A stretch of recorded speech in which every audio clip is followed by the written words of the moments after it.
respected Governor Shri Shaktidas Das, along with our Deputy Governors. I welcome all of you for this press conference. Sir, would you like to indicate the names? No. I'll follow? Yeah. Sir. So, with your permission, we'll start the... So, first of all, I'll call out Ms. Deepshika Shikarwar, Economic Times. My question is to Governor. Sir, in the budget speech, SM has mentioned, a para on financial sector, which includes prior pre-consultation and also setting timelines for regulatory applications. What does this mean for RBI? What would it entail? No, as you may be aware that most of our, am I audible? Yes. Yeah. Whenever any new policy measure is taken, any new regulatory guideline or any other announcement is made in the, made by the Reserve Bank, the budget suggests that Reserve Bank, or for that matter, measures taken by other financial sector regulators, there has to be some amount of advanced consultation with the stakeholders. Already we do consult. It's not as if consultations do not happen. And if you recall, even in the last monetary policy announcement, we have made an announcement relating to penal interests. There also we are issuing a draft circular. We are not issuing the final circular because we want the views of the stakeholders, namely the regulated entities, the banks, and also any other stakeholder, any player in the financial sector or in the market, any member of the public to give suggestions. So we are already doing it. But there are certain announcements, which are of strategic nature, which have got some arbitrage and other issues involved. So what the budget speech is that wherever feasible, it should be done, and I think that is something which is partly being done, and it will be done going forward. And so it brings in that perspectives. The need for after issuance of a circular, the need for corrections or amendments will get significantly reduced. But already we are consulting on quite a number of cases. There is advanced consultation. What we do is that we, sometimes we also launch, announce a discussion paper. We circulate a discussion paper. For example, this climate-related steps which we have announced in the last monetary policy statement. Last year, in July or August, we had issued a discussion paper on climate change and its impact on the financial sector. So based on the discussion paper and the inputs which we have received, we have announced 3 measures, and other measures will follow.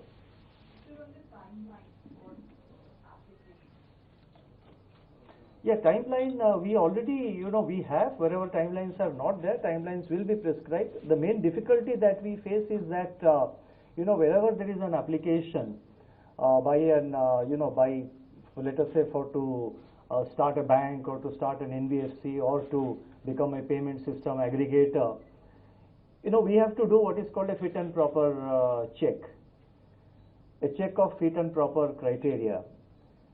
That requires consultation with, supposing the particular applicant has a particular business interest, he has been in a certain business or he has worked elsewhere. So we need to get inputs from the regulators, the various regulators and various agencies within the country. And if he has had an external presence, we have to get inputs from the regulators or from the various agencies in that country. Now that takes time. We do remind the regulators or the other agencies in foreign countries to get their inputs. That takes time, and that is a process which we constantly try to impress upon the other country regulators. So it will be our endeavor to adhere to the timelines, but sometimes there is delay mainly because we don't get the inputs from, particularly from overseas regulators and agencies from whom we need to get the required information. Thank you, sir. I'll move on to Ms. Sapna Das from CNBC TV.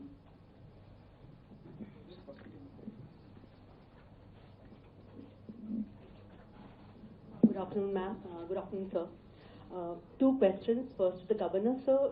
In the MPC for FY24, you're projecting inflation at 5.3%. Have you factored in crude at around 95 odd to a dollar, slightly lower than the $100 benchmark that you had kept last year? So is that a safe number to go with, given the geopolitical risks? Just yesterday or day before, Russia again has cut output by around 2 lakh barrels per day, for instance. Second, sir, so far there has been a price freeze on retail prices of fuel, petrol and diesel. So far, whenever the projections have been made, you have done it sans that impact. And in case in the coming time, we don't know when, if the price freeze goes away, depending on the international projections, whatever the market prices. So how do you see that trajectory impacting your inflation? That's one. Second, ma'am, a slightly different question, ma'am. FC has raised concerns on the Hindenburg-Adani matter. The Apex Court has suggested that the framework, the investor framework, may have to be relooked with the finance and SEBI as a regulator. Also, there could be some corporate governance issues that need to be addressed. So, how would you look at this scenario? Your assessment. You have also made some comments earlier as well. Thank you very much.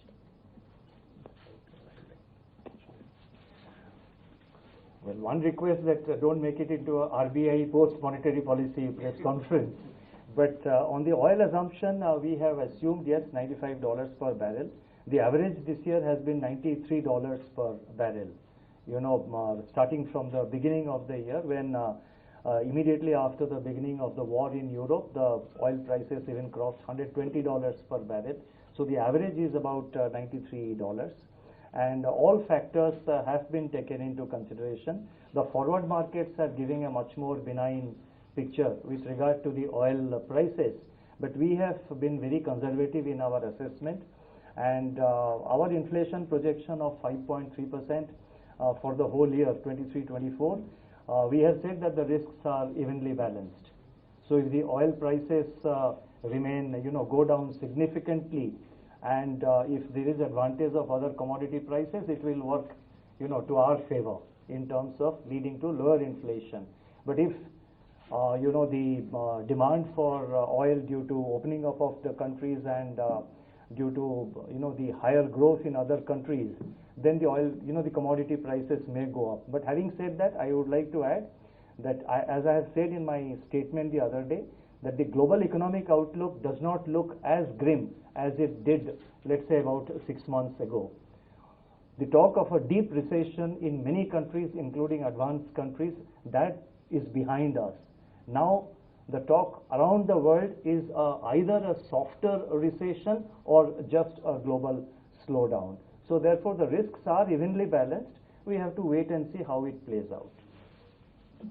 Sapna, I'd like to ask you to repeat your question.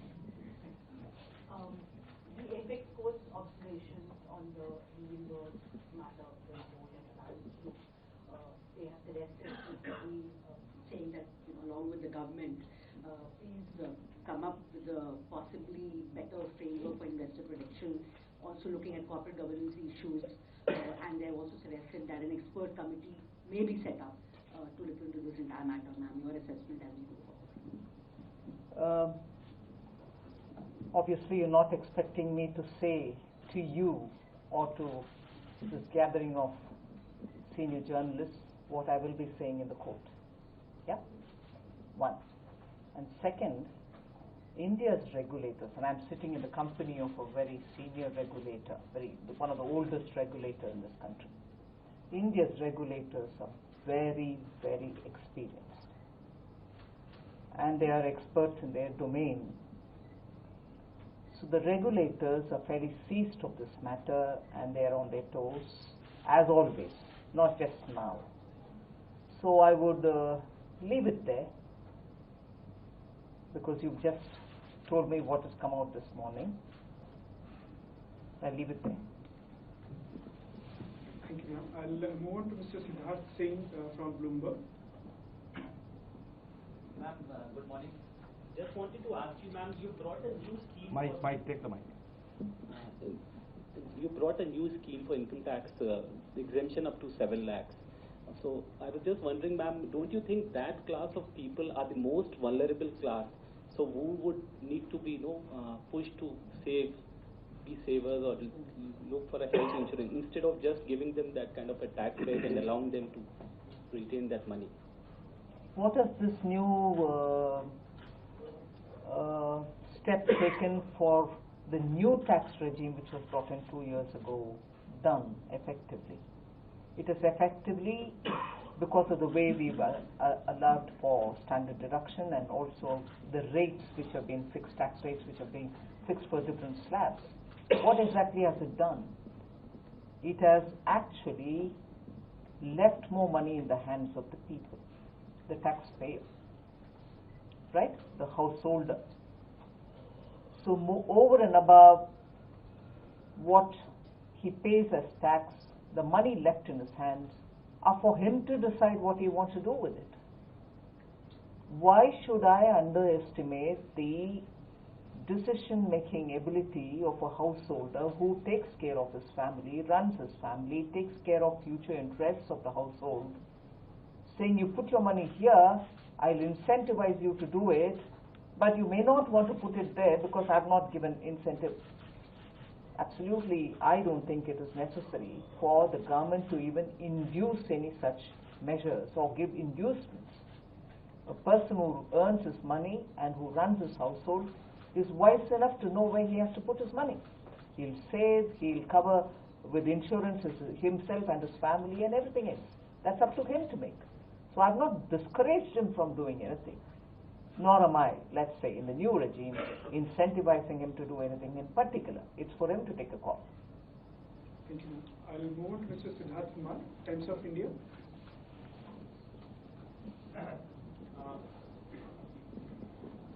Ma'am, there's this new credit information mechanism that you've proposed, and since both of you, RBI and government, are here, if you could just help us understand if things like, is it just for corporates or is it also going to extend to individuals in the future? You see, the bill is under preparation and it is under discussion. It is under, between the regulators and the government. A lot of discussion has happened, which led to the announcement in the budget. I think the draft bill is getting ready. It will be introduced, of course, that is something which the government will decide, but the draft bill is getting ready and it should be getting finalized soon. And basically the idea is to quicken the process of credit sanction and credit flow to the borrowers. Lot of information is required by a bank before a loan is sanctioned. The idea is to create one registry where, to the extent possible, considering issues of privacy and other things, and to the extent possible, the idea is to provide a 360-degree kind of information system which will be readily available to the lending institutions to ensure that it quickens the process of credit flow. That's a broad objective. Rest of the details of the bill, it will not be proper for me to spell out because it is under discussion. The bill will get finalized and it has to be first introduced in the parliament. Thank you, sir. Anirudh Sharma, Dainik Bhaskar.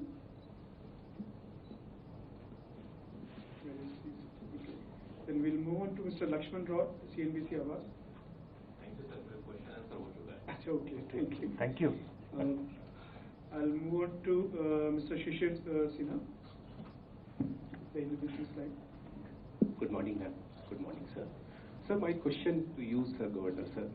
Since we have seen successive rate hikes, and that is also impacting home loan buyers, or home buyers, because their EMI have gone up, and it is also affecting demand in the real estate sector. So what is your assessment on this thing, sir?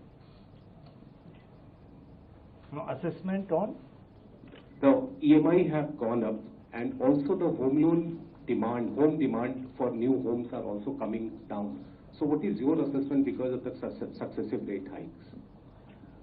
No, please keep in mind that I think the interest rates have just moved into the positive territory. We had negative interest rates for the last 3 years, and persistent, the continuation of negative interest rates for far too long can create instability in the financial system. So the interest rates have just now moved into the positive territory. Negative interest rates for a long time has a lot of risks which have to be avoided. Second thing is that there is also, when interest rates are rising, there is also somebody called the depositor. His interest has to be taken into account. But the larger point is that we are mandated under the law to maintain price stability, which is an important component of financial stability. And as a part of price stability requirements, the Monetary Policy Committee is taking various decisions, and our interest rate increase is a part of that process. The rest of it, the deposit rates, the lending rates, as you are aware, they are all deregulated, and it is left to the banks to decide their rates. Market competition will decide what should be the rate, both in the deposit side as well as in the lending side. Thank you, sir. Siddharth, personally, information. Yeah, please. Hi, Siddharth from Money Controller. This is for both the governor and ma'am. This regarding the new income tax regime. Some people, like you said, it's not up to the government to decide whether the person should spend or save. Assuming they spend more, could that lead to a greater mismatch between savings and investments, which could perhaps widen the current account, India's current account or balance of payments deficit? Would you like to income tax or something? No, I will certainly say. On the one hand, there are people, even in your fraternity, who tell me that I've done this to pep up consumption. On the other, there are some among yours who say that this might hurt saving and therefore investments.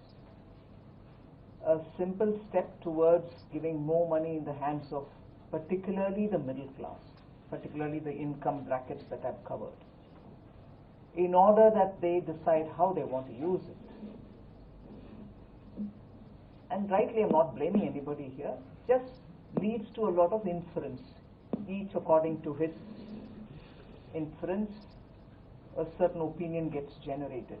This measure of government was purely to reduce the tax burden on the middle class and to make sure that the promise which was given earlier, a couple of years ago, which got delayed because of the COVID and other reasons, that we will simplify the direct taxation, not only just simplify for compliance sake, but also reduce the rate so that it doesn't become a burden, tax doesn't become a burden on the shoulders of particularly the middle class. That's where it is. Thank you, ma'am. And on the balance of payments, I think I have touched upon it in my monetary policy statement, wherein I have said that the BOP situation, particularly the current account deficit, the financing of the current account deficit or the management of the external sector, it's eminently manageable because the service exports are doing extremely well. The remittances have gone up. In fact, remittances are something like 27% as per the growth in remittances is 27% as per the latest data. And merchandise exports, there is a talk that it is moderating. Yes, there has been some amount of moderation, but I think the annual target of 400 billion seems to be very much getting achieved by the time we reach 31st March. So the balance of payment situation is eminently manageable. And with your permission, last two questions. Yeah. Asit Ranjan. Good afternoon, sir. After the budget, ma'am, in one of the interviews you had said that the inflation decline is not momentary and RBI shouldn't be under pressure to continue increasing interest rates. But obviously Oh, did I use these words? I'll read it out. Yeah, it might benefit me. Quote me. You said when the question was asked whether RBI can take a more relaxed view on monetary tightening, you said, I suppose yes. The fall in the inflation doesn't seem to be just a momentary or 1 month affair.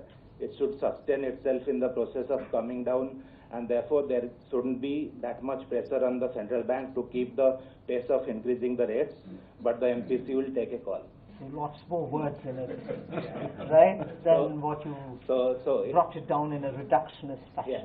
So with that background, ma'am, how did the discussions went in the meeting? And even without that background, it went on very well. and is there a divergence in the view of government and RBI on the rate cycle trajectory? I want to ask you, in the last, let's say, 4-5 years, has there been divergence ever between the RBI and the Ministry of Finance? We didn't know it. It seems like for the first time it's happening. I'm asking you, did you see anything in the last 5 years? First time it seems it's happening. First time it's happening now. Who gave you the information? I'm asking, ma'am. Thank you. Sailesh from ANA. Ma'am, इस budget में जो है crypto currency को लेके कोई जिक्र नहीं किया गया है, तो इस पे रेगुलेशन वगैरह की बात चल रही थी, उस पे कोई अपडेट है क्या, कब तक इस पे रेगुलेशन वगैरह आ सकता है? नहीं, बिल्कुल आप एक विषय जोड़िए ना, बजट में कुछ नहीं कहा गया इस बार। हाँ, इससे पहले एक बार शायद मैंने कुछ बोला है, उससे हट करके या अलग से कुछ तब से लेकर अब तक कुछ नहीं बोला गया। मगर इससे एक विषय जोड़िए, G20 में जो चर्चा हमारी चल रही है, क्योंकि क्रिप्टो में टेक्नोलॉजी का प्ले ज्यादा है, इनफैक्ट 99% वो ह्यूमन नहीं इंटरेक्शन टेक्नोलॉजी का, उसमें हम सभी देशों से बात कर रहे हैं कि रेगुलेशन अगर होना है तो एक अलग देश अकेला कुछ कर नहीं सकते, इसीलिए सबके साथ बात कर रहे हैं क्या कुछ स्टैंडर्ड ऑपरेटिंग प्रोसीजर हम बन पाएंगे, जिससे अगर सब लोग उसके रास्ते पे चलते हुए एक रेगुलेटरी फ्रेमवर्क हम बना देते हैं, हम इफेक्टिव रह पाएंगे। सो ये सब चर्चा में विषय है, इसीलिए कुछ नयापन नहीं है जो मैं बोलना चाहती हूँ हमारे बजट में, इसीलिए नहीं बोला। और G20 के साथ चर्चा अभी जारी है, इसीलिए कुछ नया बोलने का नहीं है। धन्यवाद। Friends, with this we come to the end of today's press conference. Thank you, Honorable Finance Minister, Honorable Minister of State, Dr. Kawar, Shri Chaudhary, and Governor. Thank you all for being here. Have a good day. Thank you.